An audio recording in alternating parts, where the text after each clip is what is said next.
A special thank you to each of our subscribers who make this channel possible. Here's today's story. In a bold response to President Donald Trump's recent threats, the Hamas militant group has firmly reiterated its stance that the remaining Israeli hostages will only be freed in exchange for a lasting ceasefire in the Gaza Strip. This declaration came during a press conference held on Thursday in Cairo, where Hamas spokesman Abdel Latif Al-Qanua accused President Trump and Israeli Prime Minister Benjamin Netanyahu of attempting to backtrack on a ceasefire agreement established in January. The agreement, which was intended to pave the way for negotiations regarding the release of hostages, included provisions for a second phase that would involve the release of more Palestinian prisoners, a permanent ceasefire, and an Israeli withdrawal from Gaza. Al-Qanua emphasized that the best path to secure the release of the remaining Israeli hostages is through negotiations that were initially scheduled to commence in early February. However, only limited preparatory talks have occurred thus far, leading to frustration on both sides. Trump's comments, made after a meeting with 8 former hostages, included what he termed a last warning to Hamas. He took to his Truth Social platform to demand the immediate release of all hostages, stating, "Release all of the hostages now, not later, and immediately return all of the dead bodies of the people you murdered, or it is over for you." His remarks highlighted the contentious nature of the ongoing conflict, as both Israel and Hamas have a history of holding on to the remains of adversaries in hopes of negotiating future deals.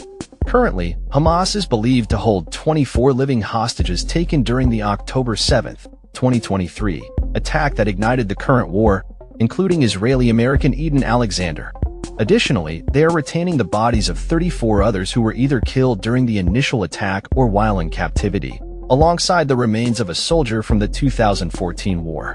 In the first phase of the ceasefire, which lasted for 42 days and concluded recently, Hamas released 25 Israeli hostages along with the bodies of 8 others in exchange for nearly 2,000 Palestinian prisoners.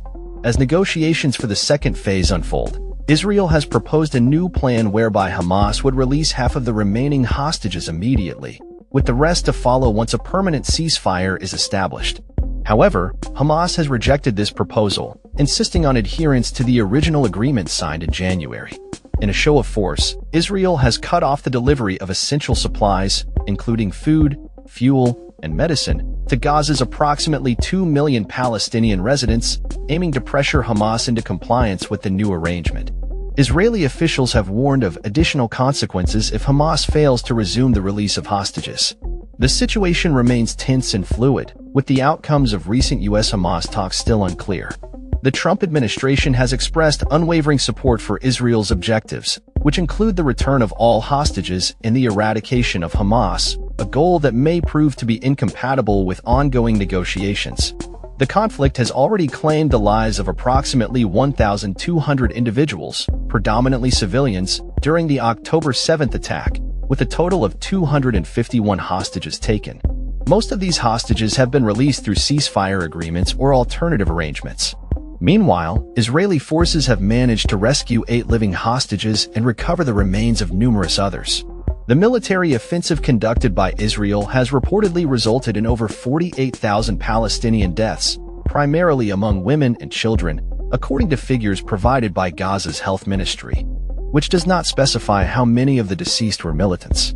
In contrast, Israel claims to have eliminated over 17,000 fighters, although it has not provided evidence to substantiate these claims. The ongoing offensive has led to widespread destruction across Gaza, displacing a significant portion of the population. Hundreds of thousands of individuals are currently living in makeshift shelters, including tents and schools, relying heavily on international aid to survive amid the escalating humanitarian crisis. That's all for this story. We upload videos every day covering many different subjects, so hit that subscribe button to stay informed. Thanks for watching.